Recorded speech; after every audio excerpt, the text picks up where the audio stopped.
రెండో దినవృత్తాంతములు 20 అధ్యాయము 18 వచనము మనము అందరం కలిసి చదువుకున్నాము ఒకేసారి అందరం. పేజీ నెంబర్ 374, పాత నిబంధన. అప్పుడు యెహోషాపాతు సాష్టాంగ నమస్కారం చేసి యూదావారును యెరూషలేము కాపురస్తులను యెహోవా సన్నిధిని సాగిలపడి నమస్కరించిరి. ప్రభు వాక్యాన్ని దీవించిన కాక. చూడండి, మన ఉదయకాలము దేవుని సన్నిధిలో యెహోషాపాతు రాజు, ప్రజలు, యూదావారు, యెరూషలేము కాపురస్తులు అందరూ కూడా మరి దేవుని సన్నిధిలో సాగిలపడి ఆయన్ని ఆరాధించారు, ఆయనకు నమస్కరించారు అని మనం చదివినాం. అంత మాత్రమే కాదు, దూతలు, 24 పెద్దలు, ఈ సృష్టి, ఆకాశం, సూర్యుడు, చంద్రుడు, సమస్త సృష్టి కూడా దేవుణ్ణి ఆరాధించినాయని మనం చూసుకొని వారితో కలిసి దేవుడిచ్చిన గొప్ప భాగ్యం వలన దేవుడు మనకు కూడా ఆ రక్షణను బట్టి మనం దేవుణ్ణి ఆరాధించడానికి దేవుడు మనకి ఇచ్చిన అవకాశాన్ని బట్టి దేవుని స్తుతిస్తూ ఆరాధిస్తూ గణపరుస్తున్నాము. చూడండి, ఇప్పుడు మన అంశం ఏంటంటే సాగిలపడట. దేవుని ఎదుట రాజు సాగిలపడ్డాడు, మనం కూడా దేవుని సన్నిధిలో సాగిలపడి దేవుణ్ణి ఆరాధించాము. సాగిలపడటం అంటే మన హృదయంలో దేవునికి భయము, భక్తి, యథార్థత, దేవుని సన్నిధిలో మనల్ని మనం తగ్గించుకొని ఆయనను ఆరాధించి స్తుతించడానికి దేవుడిచ్చే ఈ గొప్ప అవకాశాన్ని బట్టి దేవుణ్ణి మనము హెచ్చించాలి, కృతజ్ఞత కలిగి ఉండాలి. అది దేవుడు మనకు కోరుచున్నాడు.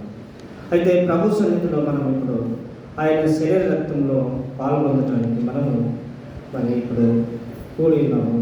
ప్రభు శరీరం, ప్రభు రక్తం పరిశుద్ధమైనది. ప్రభు అయిన యేసుక్రీస్తు వారు చెప్పాడు, నా శరీరం తిని నా రక్తం తాగువాడే నిత్య జీవం గలవాడు, అంత్యదినంలో వాడిని నేను లేపుతాను అని చెప్పాడు. ప్రభు లేచినాడు కనుక ఆయనతో పాటు మనల్ని కూడా లేపుతాడు. అయితే చూడండి, సాగిలపడుట అనేది మరి బైబిల్లో మరి ఓల్డ్ టెస్టిమెంట్లో 40 సార్లు రాయబడిందని చెప్పాను. అయితే మరి కొత్త నిబంధనలో కూడా మరి సాగిలపడే అనే మాట దాదాపు 20 సార్లు రాయబడింది. 20 సార్లు అంటే ఇప్పుడు మొత్తం పాత నిబంధనలో, కొత్త నిబంధనలో 60 సార్లు మరి సాగిలపడుట అనే మాట మనము చూడగలము. అయితే సాగిలపడుట మరి రాజులు సాగిలపడ్డారు, దేవదూతలు సాగిలపడ్డారు, ఈ సృష్టి యావత్తు కూడా దేవుని సన్నిధిలో సాగిలపడింది. అయితే మనం కూడా సాగిలపడ్డాము. అయితే సాగిలపడటం వలన ఎలాంటి కార్యాలు జరుగుతాయి అనేది మనం ఇక్కడ చూడబోతున్నాము. సాగిలపడటం వలన దేవుని యొక్క గొప్ప ఆశీర్వాదము, దేవుని యొక్క దయ, దేవుని యొక్క రక్షణ, సమాధానం, సంతోషంలో మరి ప్రజలు ఇక్కడ పొందినట్టు మనము చూస్తున్నాం. చూడండి, ఇప్పుడు మరి నూతన నిబంధనలో కూడా సాగిలపడుట అనే మాట గురించి మనము చదవబోతున్నాము. చూడండి, అపోస్తుల కార్యంలో 16వ అధ్యాయంలో ఇక్కడ మరి నూతన నిబంధనలు కూడా సాగిలపడినట్టు మనం ఇక్కడ చూస్తున్నాము. అపోస్తుల కార్యము 16వ అధ్యాయము 39వ వచనం చదవండి. ఎవరైనా అక్కడ 39వ వచనం, అపోస్తుల కార్యం 16వ అధ్యాయం 39వ వచనం, కొత్త నిబంధన 118వ పేజీ. త్వరగా చదవండి. వారిని బతిమాలుకొని వెలుపలికి తీసుకొని పోయి పట్టణం ఇడిచిపోండని వారిని వేడుకున్నది. వారు చెరసాల నుండి వెలుపలికి వచ్చి ఏమని కావండి. 29వ వచనం చదవండి. 29. అతడు దీపము తెమ్మని చెప్పి లోపలికి వచ్చి వణుకుచు పౌలుకును శీలకును సాగిలపడి వారిని ఎలుపలికి తీసుకొని వచ్చి, అయ్యలారా, రక్షణ పొందుటకు నేనేమి చేయవలనని. చూసారండి, ఇక్కడ మరి పౌలు శీలకు సాగిలపడుతున్నారు. ఎవరు సాగిలపడుతున్నాడు అని మనం చూసినట్లయితే ఇక్కడ జైలర్ సాగిలపడుతున్నాడు. జైలర్ అంటే మరి ఖైదీల పైన మరి యజమాని అన్నమాట. జైలర్ అంటే చెప్తే అట్లనే, ఏం భోజనం పెట్టమంటే ఆ భోజనం పెట్టాలి, ఎంతసేపు పని చేయమంటే అంతసేపు పని చేయాలి, ఎంతసేపు ఎక్సర్సైజ్ చేయాలంటే అంతసేపు చేయాలి. జైలర్ ఏం చెప్తే అది నాకు ఖైదీ. అయితే మరి జైలర్ ఎదుట ఖైదీలు సాగిలపడాలి, కానీ ఇక్కడ పౌలు శీలలు ఖైదీలుగా ఉన్నారు. పౌలు శీలలకు మరి నా సాగిలపడుతున్నాడు జైలర్. ఎందుకు సాగిలపడుతున్నాడు అంటే మరి పౌలు శీలలు వీరు చెరసాలకు వచ్చారు. వాళ్ళు చెరసాలకు రావడానికి కారణం ఏంటంటే వాళ్ళు ప్రార్థన స్థలానికి వెళ్తున్నారు. పౌలు శీలలు ప్రార్థన చేయడానికి వెళ్తున్నారు. ప్రార్థన సమయం వచ్చింది. ఎందుకంటే పౌలు శీలలకు ప్రార్థన సమయం ఉంది. అంటే ప్రభువైన యేసుక్రీస్తునందు విశ్వాసం ఉంచిన వారికి ప్రార్థన సమయం అనేది చాలా ప్రాముఖ్యమైనది. చూడండి, దేవుని వాక్యంలో ఆ విధంగా రాయబడింది. 16వ వచనం చదవండి. 16వ వచనం. మేము చూసారండి, ఇక్కడ ఏం చేస్తున్నారు? వీళ్ళు ప్రార్థన స్థలానికి వెళ్ళుచున్నారు, ప్రార్థన చేయటానికి వెళ్ళుచున్నారు. అంటే ఇప్పుడు మరి ఇలా ఊరు కాదు, అది వీళ్ళ గ్రామం కాదు, వీళ్ళ ప్రదేశం కాదు. వీళ్ళు సువార్త ప్రకటిస్తూ వెళ్తున్నారు. పౌలు శీలలు సువార్త ప్రకటిస్తూ వెళ్తున్నారు. అయితే ఆ గ్రామానికి వచ్చారు. అక్కడ ప్రార్థన సమయం వచ్చేసింది. అయితే ప్రార్థన సమయం వచ్చినప్పుడు వాళ్ళు ప్రార్థన స్థలానికి వెళ్ళుచున్నారు. ప్రార్థన చేయాలి కదా, ప్రార్థన స్థలం కావాలి కదా. మనం కూడా కొన్నిసార్లు ఊళ్ళో పోతాం, ప్రయాణాలకు పోతాం, ఫ్రెండ్స్ దగ్గరికి వెళ్తాం, బంధువుల దగ్గరికి వెళ్తాం, మరి ఏదైనా మీటింగ్స్కి వెళ్తాం, చాలా స్థలాలకు వెళ్తాం. కానీ ప్రార్థన సమయానికి ప్రార్థన వెళ్ళటం అనేది చాలా ప్రాముఖ్యమైన, చాలా మరి కోరదగినది, ఎన్నదగినది, ఎంతో శ్రేష్టమైన అలవాటుగా మనం ఇక్కడ పౌలు శీలలో మనం చూస్తున్నాం. అలాంటి అలవాటు మనం కూడా ప్రభుని ఆరాధించే వాళ్ళంగా, ప్రభుని గణపరిచే వాళ్ళంగా, ప్రభుని ప్రకటించే వాళ్ళంగా, ప్రభుని శరీరరక్తంలో పాలు పొందే మనకు కూడా ఉండాలని పరిశుద్ధాత్మ దేవుడు మనకు కూడా చెప్తున్నాడు. అయితే చూడండి, వీళ్ళు ప్రార్థన చేయడానికి వెళుతున్నారు. ప్రార్థన సమయం అయింది. అయితే వారిని ఒక స్త్రీ వెంబడిస్తుంది. ఎవరు అంటే పూతోను అనే దెయ్యం పట్టిన దేవునికి ప్రార్థించే వ్యక్తులు, దేవుని ప్రకటించే వ్యక్తులు, దేవుని ఆరాధించే వ్యక్తులు, సృష్టికర్త అయిన దేవుని ప్రజలందరికీ తెలియజేసే వ్యక్తులు. ఈ వ్యక్తులకు వెంబడిస్తుంది పూతోను అనే దెయ్యం. ఆ దెయ్యం ఏమని చెప్తుందంటే, వీళ్ళు మీకు రక్షణ సువార్తను, మరి వీళ్ళు రక్షణ గురించి మీకు చెప్తారు అని చెప్తుంది. చూడండి, చదవని మాట ఏమని చెప్తుంది ఆ దెయ్యము అని మనం చూసినట్టయితే 16వ వచనము. పూతోను దెయ్యము సోదె చెప్పుల చేత తన యజమానులకు బహులాభము సంపాదించు ఒక చిన్నది ఎదురుగా వచ్చి ఆమె పౌలును మమ్మను వెంబడించి, ఈ మనుషులు సర్వోన్నతుడైన దేవుని దాసులు, వీరు మీకు రక్షణ మార్గము ప్రచురించున్నారని కేకలు వేసి చెప్పాను. పూతోననే దయ్యము వీళ్ళు రక్షణ మార్గము ప్రచురించున్నారని కేకలు వేసి చెప్పింది. పూతోను దయ్యం అంటే మరి మామూలు దయ్యం కాదు. చాలా దయ్యాలు వస్తాయి, మనసులో పడతాయి, వెళ్ళిపోతాయి. మరి మాంత్రికుల కాడికి పోతారు, పాస్టర్ల కాడికి వస్తారు. ఒకసారి ఒక ఊళ్ళో ఒక అమ్మాయికి దెయ్యం పట్టింది. దెయ్యం పడితే ఆ సంఘపెద్ద వచ్చాడు, అలా ఆ అమ్మాయికి దెయ్యం పట్టింది, మరి వాళ్ళ కాడికి వెళ్తాము అని చెప్పారు. అంటే దెయ్యం పట్టింది చెప్పలేదు, అమ్మాయికి బాగాలేదు అని చెప్పారు. వాళ్ళు చాలా హాస్పిటల్ తిరిగారు, దాదాపు 5-6 లక్షలు ఖర్చు పెట్టుకున్నారు, వాళ్ళ పొలం అమ్ముకున్నారు. రండి ప్రార్థన చేద్దాము అని తీసుకుపోయారు. సర్లేకపోయాం. పోయినప్పుడు మరి మేము ఇంటికి పోయినప్పుడు ఆ అమ్మాయి మౌనంగానే ఉంది, ఏమనలేదు. చూశారు ఈ అమ్మాయి అని చెప్పింది. ఆ అమ్మాయి పండుకుంది. పండుకున్న తర్వాత ఈ అమ్మాయికి పక్షవాతం వచ్చిందన్న, చాలా హాస్పిటల్ తిరిగారు, దాదాపు 7 లక్షల వరకు ఖర్చు పెట్టుకున్నారు. మరి ఇలా పొలం అమ్ముకున్నారు, చాలా బాధలు ఉన్నారు, చాలా బీద వాళ్ళు అని చెప్పాడు ఆయన.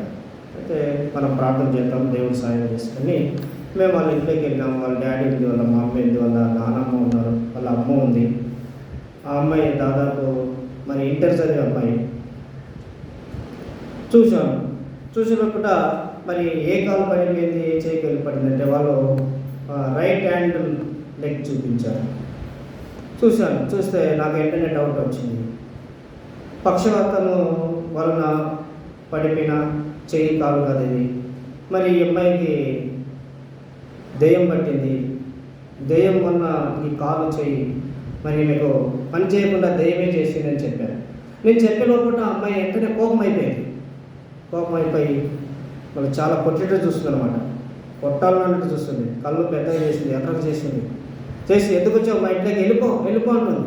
అది ఎంతసేపు బాగానే ఉంది కదా అమ్మాయి, ఎందుకు ఇట్లా చెప్తుందంటే చూడండి, దేవుని దాసులమైన మనము, దేవుని బిడ్డలం, దేవుని ద్వారా మనం ఎప్పుడైతే ఉన్న వాస్తవాన్ని చెప్తామో సైతాను ఒప్పుకోదన్నమాట. వెంటనే వెళ్ళిపో అని చెప్తుంది.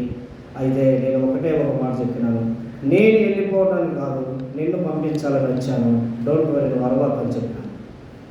వెంటనే ఆ బ్రదర్ నేను కలిసి ప్రార్థన చేశాం. బైబిల్ నెత్తిన పెట్టి ప్రార్థన చేసినాం. పడిపోయిన తర్వాత మళ్ళీ మేము కొంచెం ప్రార్థన చేసాం. ఆ బ్రదర్ని కూడా చేయమని చెప్పాను. చేసిన తర్వాత కొద్దిసేపు తర్వాత అమ్మాయి లేచి ఏం జరిగింది, ఏం జరగలేదమ్మా, కూర్చొని చెప్పినాం. అమ్మాయికి నీళ్ళు తాపినాం. వెంటనే ఆమె లేచి నడిచింది. చూసారు, అమ్మాయిని హాస్పిటల్ తీసుకోవాలంటే ఇద్దరు మోసుకుపోవాలి, ఏం నడవలేదన్నమాట. అలాంటి సమయంలో దేవుడు గొప్ప కార్యం చేశాడు. అయితే చూడండి, మరి ఇక్కడ దెయ్యాలు అనేటివి మన గురించి, మనకన్నా, మన బంధువుల కన్నా, మన ఇంటి వారి కన్నా, ప్రజల కన్నా దెయ్యాలకే బాగా తెలుసు మనుషుల గురించి. అయితే ఇక్కడ మరి ప్రత్యేకంగా దేవుని నమ్మిన వారంటే ఇంకా చాలా ఎక్కువ దృష్టి పడతాయి అన్నమాట. దెయ్యాలంటే సైతాన్ అనుచరులు అన్నమాట. లూసిఫర్ వారి అనుచరులు దెయ్యాలు, భూతాలు, రాక్షసులు, చాతులు, ఇవన్నీ కూడా సైతాన్ అనుచరులు. అయితే ఇక్కడ చూడండి, పౌలు శీలాలు పోతున్నారు. అయితే వాళ్ళు ఎప్పటి పోతుంది, వీళ్ళు మీకు రక్షణ మార్గము ప్రచురిస్తారు అని చెప్తుంది, అడ్వర్టైజ్మెంట్ చేస్తుంది. అంటే ఈమె మామూలు వ్యక్తి కాదు, ఆ ప్రాంతం అంతా ప్రఖ్యాతి చెందిన దెయ్యం, పూతోలని దెయ్యం. చాలామంది వస్తున్నారు, ఈమె దగ్గరికి వస్తున్నారు, కొబ్బరికాయలు తెస్తున్నారు, కానుకలు తెస్తున్నారు, ఇంకా వేరే బహుమతులు తీసుకొచ్చి మరి ఆమెకు సమర్పించి, అమ్మ మా పరిస్థితి ఇది, మా పరిస్థితి అది. మనకు దెయ్యం అని తెలియదు, కానీ దేవుడు అనుకుంటున్నాను. ఈ లోకంలో దేవుడు అనేవాడు ఒక మనిషిని ఆధారం చేసుకొని ఆయన ఎప్పుడు కూడా చెయ్యడు. ఆయన తన వాక్యాన్ని ఆధారం చేసుకొని ఆయన గొప్ప కార్యాలు చేస్తాడు. ఆయన వాక్యం ఏంటంటే బైబిల్.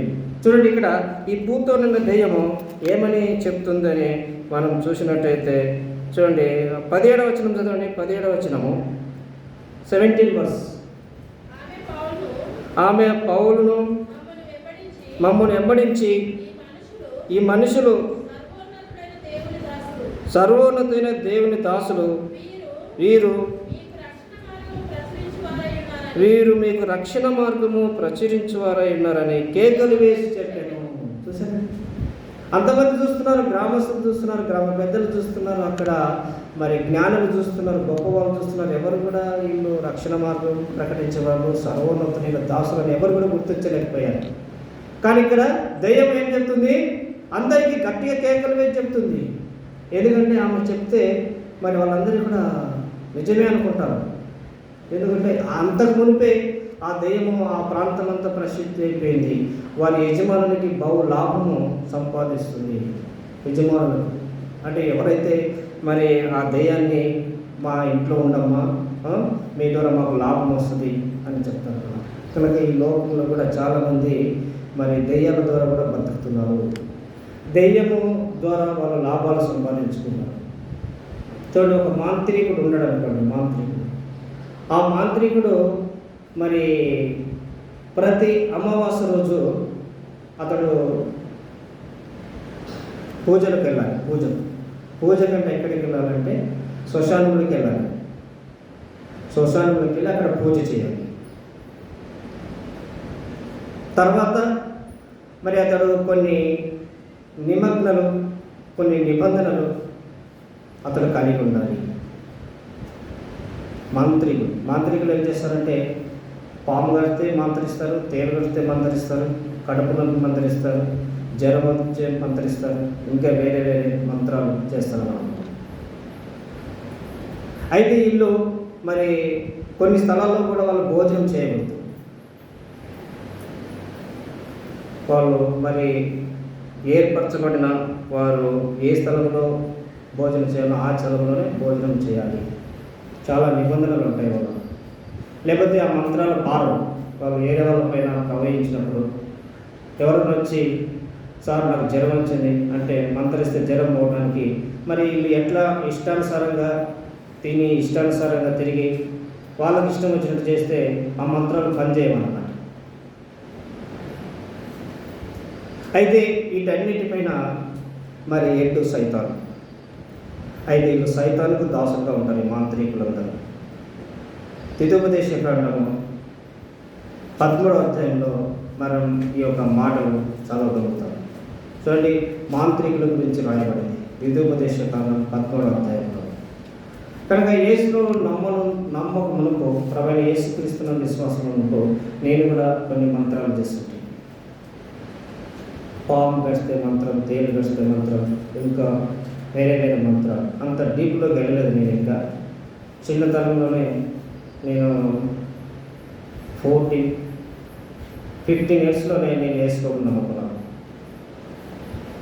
14-15లో ఇంకా ఎక్కువ నేను స్కూల్ టైంలోనే ప్రభువైన యేసుక్రీస్తును నమ్ముకొని బైబిల్ చదవటం వలన యేసు దేవుడు రక్షకుడు అని నేను గుర్తించాను. మరి మాంత్రికులు ఎవరైనా భోజనం చేసేటప్పుడు పాము అంటే తినకూడదు అన్నమాట. ఎందుకంటే ఆ భోజనం పాయజనం అయిపోతుంది, విషమైపోతుంది. ఇంకా